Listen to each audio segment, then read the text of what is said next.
Hallelujah. धन्यवाद यीशु, धन्यवाद यीशु। खुदावंद तो महान परमेश्वर है। पिता परमेश्वर, मैं तेरे नाम की तारीफ करता हूँ, तेरे नाम का धन्यवाद करता हूँ। खुदावंद तो महान परमेश्वर है, तो सामर्थ्य परमेश्वर है। खुदावंद तो सामर्थ्य काम करने वाला परमेश्वर है। खुदावंद मैं तेरे नाम का धन्यवाद करता हूँ, तेरे नाम की खुदावंद तारीफ करता हूँ, तेरे बड़े कामों के लिए, तेरे सामर्थ्य कामों के लिए परमेश्वर पिता। रबा बाबा बाबा बाबा बाबा बाबा बाबा बाबा रबा शाखादाना का यारा बाखादाना का रोको दोनों को यारा बाखादाना का निखो दोनों। अपने हाथों को उठाओ सब जन, परमेश्वर की तारीफ करो, उसके नाम का धन्यवाद करो। रपा पापा पापा पापा पापा पापा रे पैसे के देने के यारा बाखादाना का रोको दोनों को। धन्यवाद यीशु। Hallelujah hallelujah hallelujah. पिता परमेश्वर तो महान परमेश्वर है, तो सामर्थ्य परमेश्वर है। खुदावंद मैं तेरे नाम का धन्यवाद करता हूं, तेरे नाम की तारीफ करता हूं। खुदावंद तो महिमा के योग्य परमेश्वर है। मैं हर सिचुएशन में तेरा धन्यवाद करूंगा, तेरे नाम को ऊंचा उठाऊंगा परमेश्वर, क्योंकि तू सर्वशक्तिमान परमेश्वर है, तो महान परमेश्वर है। धन्यवाद यीशु, धन्यवाद यीशु। सब जन उसके नाम की तारीफ करो, उसके नाम का धन्यवाद करो। वो महान परमेश्वर है, वो भला परमेश्वर है। Hallelujah hallelujah hallelujah. रपा पापा पापा पापा पापा पापा पापा पापा पापा रपा शाखादाना का यारा बाखादाना का रोको दोनों को यारा बाखादाना का निखो दोनों को यारा बाखादाना का रपा शाखादाना का। धन्यवाद यीशु, धन्यवाद Yeshu. Hallelujah hallelujah hallelujah hallelujah. जोर से बोलो हालेलुया, ऊंची आवाज बोलो हालेलुया। थैंक यू जीसस, आज के दिन के लिए, इस सुंदर दिन के लिए। बोलो आज मेरी आशीष का दिन है, आज मेरी गवाही का दिन है, आज मेरी चंगियाई का दिन है।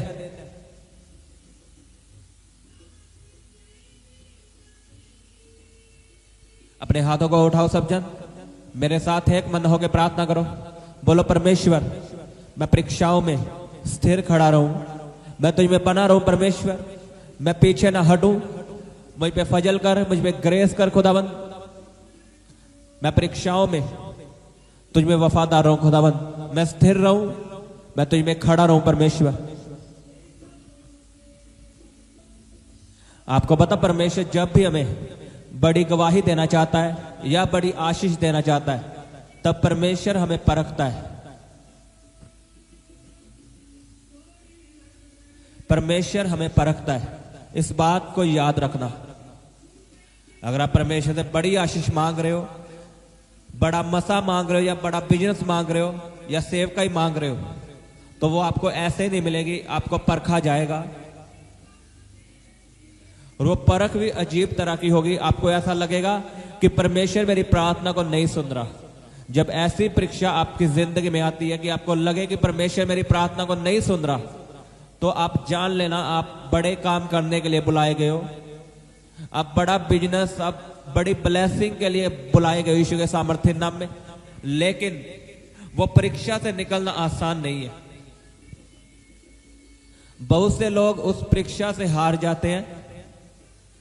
जो तो इस परीक्षा को पार कर गया वो तो फलवंत है, वो सफल है। लेकिन बहुत से लोग इस परीक्षा में फंस जाते हैं और हार जाते हैं। इसका कारण क्या है? उनके परीक्षा में फेल होने का कारण क्या है? वो प्रार्थना में बने नहीं रहते, वो प्रार्थना करनी छोड़ देते हैं अपनी मुसीबत को देखते हुए कि मेरी मुसीबत बड़ी है, शायद परमेश्वर ये काम नहीं कर सकता। लेकिन परमेश्वर आपको परखता है, आपको नहीं पता। वो परख परमेश्वर की ओर से है, क्योंकि आपने बड़ी आशीष को मांगा है, बड़े मसे को मांगा है, बड़ी सेवकाई को मांगा है, तो परमेश्वर आपको परखेगा। और वो परख नॉर्मल नहीं होगी। वो परख में आपको ऐसा लगेगा कि परमेश्वर है ही नहीं, वो मेरी प्रार्थना को सुनता नहीं। एक टाइम ऐसा होता है, आप प्रार्थना करते हो, परमेश्वर आपकी प्रार्थना को सुनता है। अब अपने बिजनेस के लिए प्रार्थना करते हो, अपने बच्चों के लिए प्रार्थना करता हो, तो परमेश्वर आपकी प्रार्थना का उत्तर दे देता है। लेकिन एक समय ऐसा आता है, आप प्रार्थना करते हो, आपको कोई उत्तर नहीं आता। आप प्रार्थना में बैठते हो, आपको कोई फीलिंग नहीं आती। आपको ऐसा लगता है कि परमेश्वर मेरे साथ है ही नहीं, शायद अब मैं मर जाऊंगा, अब मेरा कुछ नहीं बनेगा। आपको ऐसा लगेगा कि अब फ्यूचर खत्म है मेरा। जो दर्शन परमेश्वर ने आपको दिया है, मान लो आपको दर्शन दिया है, बेबी का दर्शन दिया है कि मैं तुझे बच्चे के साथ ब्लेस करूंगा, या सेवकाई का दर्शन दिया है, या बिजनेस का दर्शन दिया है, आपको ऐसा लगेगा अब सब कुछ खत्म हो चुका है, ये सब फेक था, ये परमेश्वर का दर्शन नहीं था, ये मेरा दर्शन था, शायद मैंने अपनी ताकत से देखा था। एक समय आपकी जिंदगी में ऐसा आता है कि परमेश्वर ही आपका दर्शन खत्म करने की कोशिश करेगा। वो आपको दिखाएगा कि जो दर्शन तुझे मिला है वो तेरे खुद की ओर से, वो फेक दर्शन है, लेकिन वो आपकी परीक्षा है। और जो इस परीक्षा को पार करते हैं वो दर्शन को पूरा कर लेते हैं।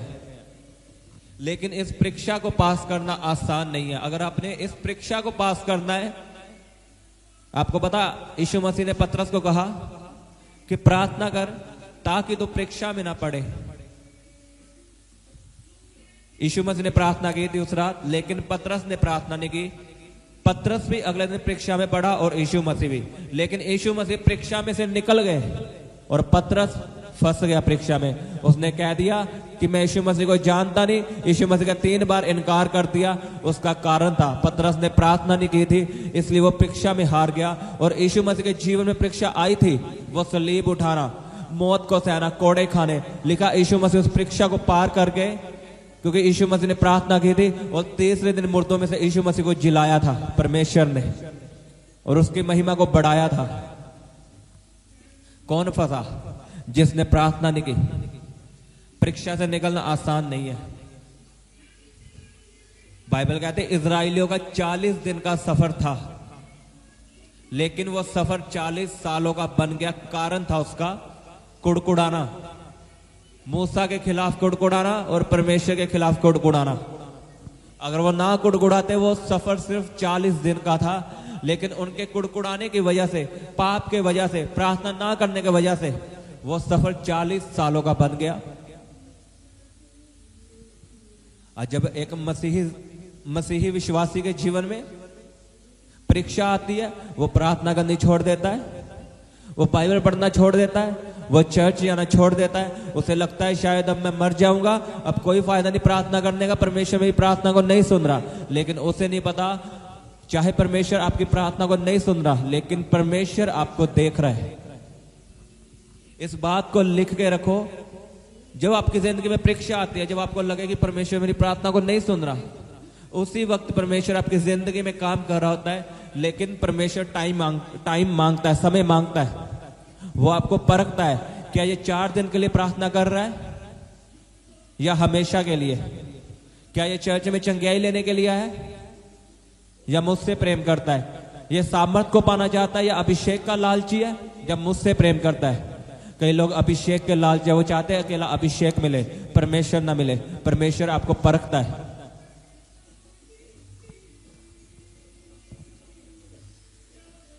लिखा धरती पे कोई भी बात ऐसी ना होगी जो परमेश्वर की मर्जी के बिना होगी।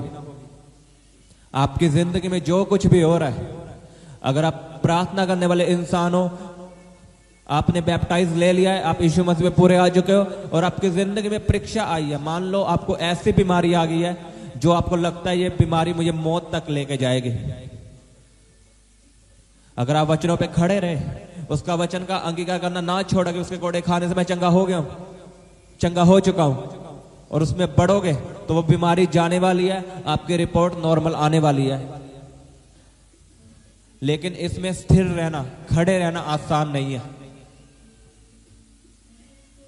अगर आप खड़े रहोगे तो जैसे परमेश्वर ने समुद्र को 2 भाग किया था, आपकी जिंदगी में वो परीक्षा, आपकी कैंसर हो सकता है, आपकी रसोली हो सकती है, कुछ भी हो सकता है, उसे 2 भाग करेगा परमेश्वर।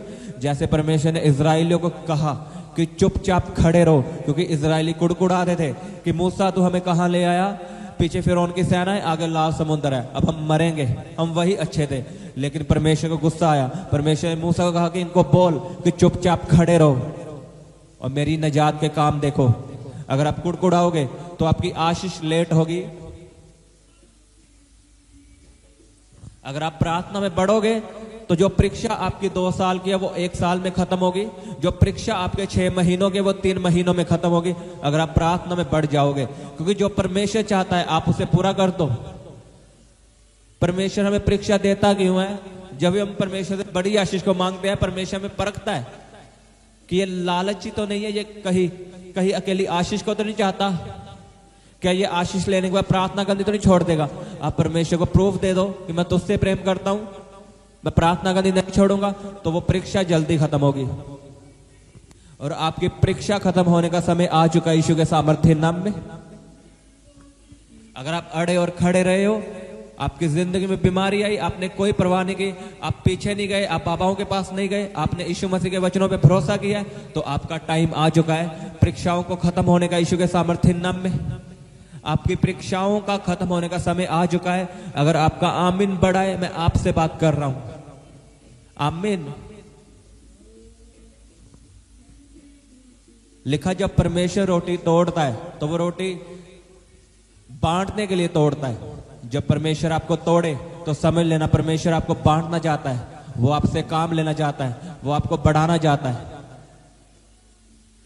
इसलिए मैं आपको बोलता हूं बाइबल पढ़ना जरूरी है। अगर आपको वचनों का नहीं पता तो शैतान आपको घूसे मारेगा, क्योंकि आपको वचनों का नहीं पता। वो हमें परखता है, परमेश्वर हमें परखता है, आपको ये पता होना चाहिए। जब यीशु मसीह ने 40 रोजे रखे, लिखा पवित्र आत्मा उसे जंगल में ले गया। कौन लेके गया था? पवित्र आत्मा, ना कि शैतान। परख शैतान के द्वारा होती है, लेकिन लेके हमें पवित्र आत्मा जाता है। लिखा यीशु मसीह को पवित्र आत्मा जंगल में ले गया ताकि उसकी परीक्षा हो।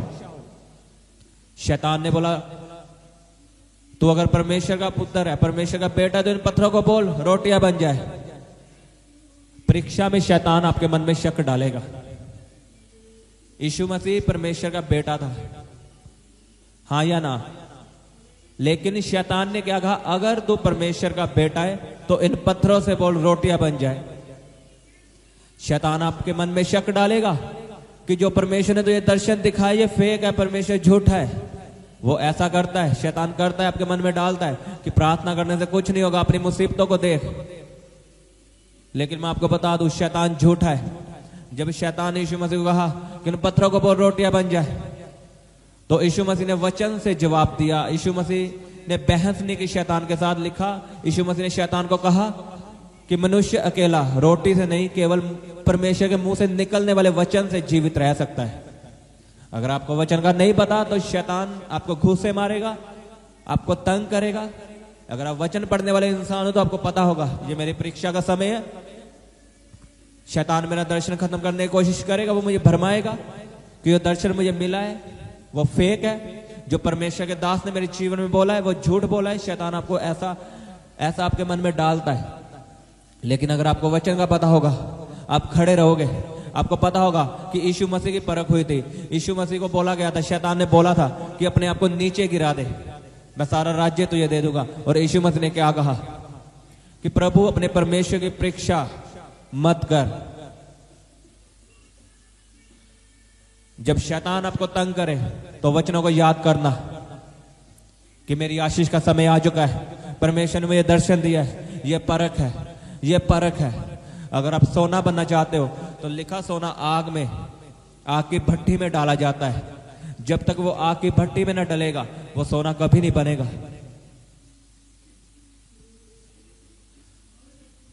मैं आपको सच में बता रहा हूं, अगर आप परीक्षा पास कर लोगे तो बेस्ट आशीष आपकी है। आप बड़ी गवाही के साथ वापस आ रहे हो यीशु के सामर्थ्य नाम में।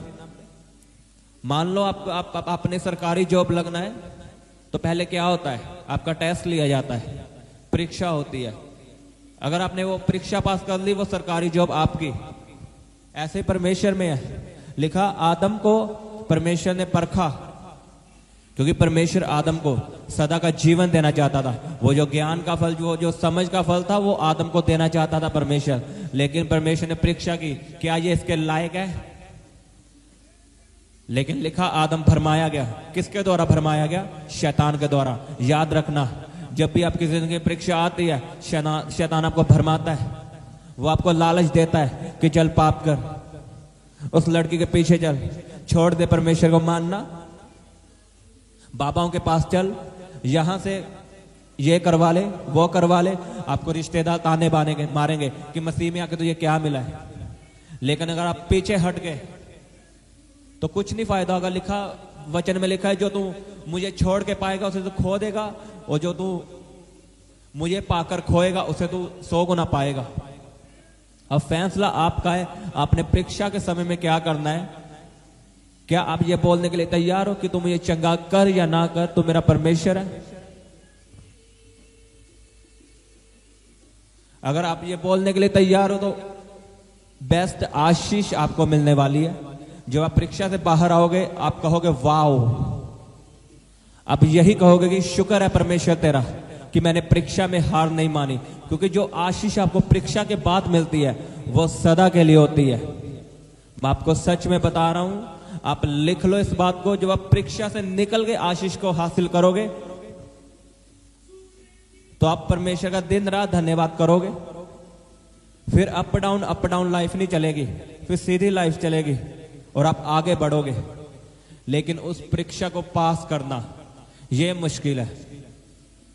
इसमें फैसले लेने पड़ते हैं, रिश्तेदारों को छोड़ना पड़ता है, घर वाले आपके खिलाफ हो जाते हैं। घर वाले आपको यही बोलेंगे चर्च जाना छोड़ दे, क्या मिला तो ये चर्च जाने से। आपके दोस्त भी यही बोलेंगे। तब आप चारों तरफ से घिरे हुए होंगे। फिर आपकी ओरिजिनल परख होती है, ओरिजिनल बोलते वो परख होती है आपकी कि आप क्या फैसला लेते हो। तब आप पाप करते हो या तब भी बाइबल को उठाते हो और पढ़ते हो, प्रार्थना करते हो। आमीन। खुदावंद आपको मसा दे, आपको अभिषेक दे परीक्षाओं को पास करने का। लिखा अय्यूब के जीवन में परीक्षा आई, उसके सभी बेटे मर गए, बिजनेस चला गया और खुद को बीमारियां लग गई। और उसकी पत्नी क्या बोल दिया, अब तो परमेश्वर को मानना छोड़ दे, उसने तो ये क्या दिया, तेरे बेटों को छीन लिया, वो मर गए, बिजनेस तेरा खत्म हो चुका है, बीमारियां तुझे लग चुकी, तुम मरने वाला है। और अय्यूब ने क्या कहा कि जिस परमेश्वर ने मुझे दिया है उसी ने लिया है, जो हमें सुख देता है अपने हाथों से, क्या हम उसके हाथों से दुख नहीं ले सकते। जब भी परीक्षा आए तो अय्यूब को याद करना, क्योंकि आपकी परीक्षा अय्यूब की तरह, अय्यूब की जितनी नहीं होगी कभी भी, उसकी ज्यादा परीक्षा थी। जब भी परीक्षा आए अय्यूब की किताब पढ़ना, खुदावंद आपको तसल्ली देगा। लिखा मैं कोई भी परीक्षा ऐसी नहीं देता जो आपके सहने से बाहर है। जो परमेश्वर आपकी जिंदगी में परीक्षाओं को भेजता है वो डिवाइन हेल्पर भी भेजता है, वो आपके मददगार भी भेजता है।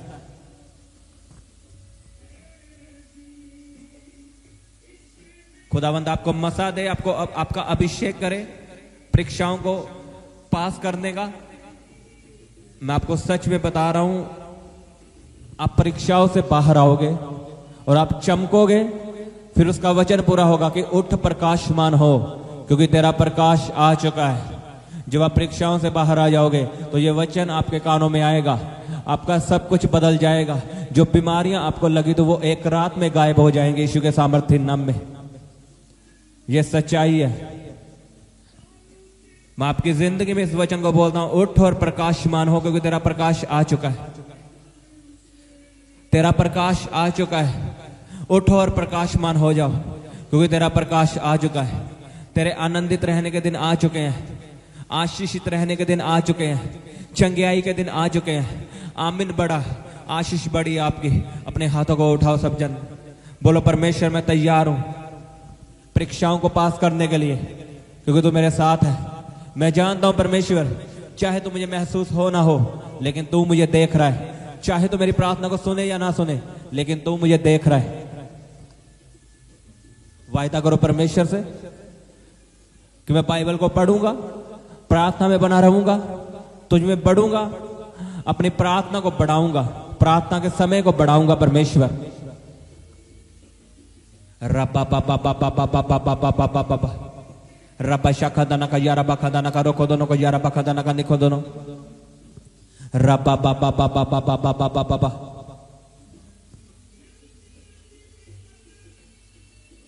बीमार अपनी बीमारी वाली जगह पे हाथ रखे। मैं आपके लिए प्रार्थना करता हूं, यीशु के नाम में हर बीमारी खत्म हो, हर परीक्षा खत्म हो यीशु के सामर्थ्य नाम में। In the mighty name of Jesus be healed. आपकी बॉडी में चंगियाई आए, हर दर्द गायब हो यीशु के सामर्थ्य नाम में। हर रिपोर्ट नॉर्मल हो जाए प्रभु यीशु के सामर्थ्य नाम में। आपके हालात बदल जाए प्रभु यीशु के सामर्थ्य नाम में। चंगे हो जाओ यीशु के सामर्थ्य नाम में, चंगे हो जाओ।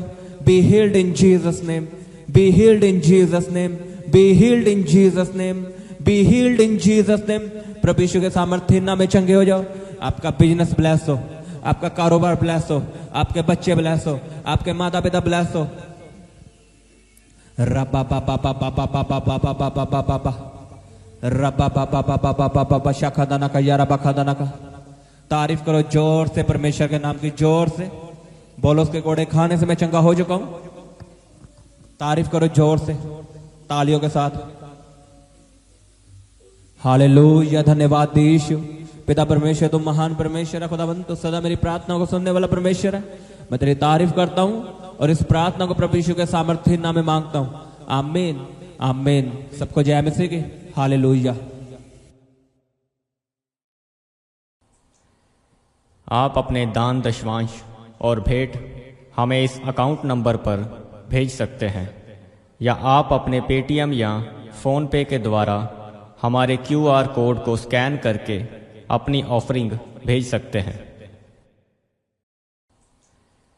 आप अपने दान दशवांश और भेंट हमें इस अकाउंट नंबर पर भेज सकते हैं, या आप अपने पेटीएम या फ़ोन पे के द्वारा हमारे QR कोड को स्कैन करके अपनी ऑफरिंग भेज सकते हैं। आप अपनी प्रेयर रिक्वेस्ट इस व्हाट्सएप नंबर पर हमें भेज सकते हैं। आप हमें फ़ोटो, नाम और अपनी प्रॉब्लम लिखकर इस व्हाट्सएप नंबर पर हमें भेज सकते हैं। हम आपके लिए निरंतर प्रार्थना में रहते हैं। आप हमारे साथ सुबह 4 बजे, दोपहर 12 बजे और शाम 5 बजे प्रार्थना में जुड़ सकते हैं। आप हमारे पेज यीशु दे दीवाने को फेसबुक और इंस्टाग्राम पर फॉलो कर सकते हैं।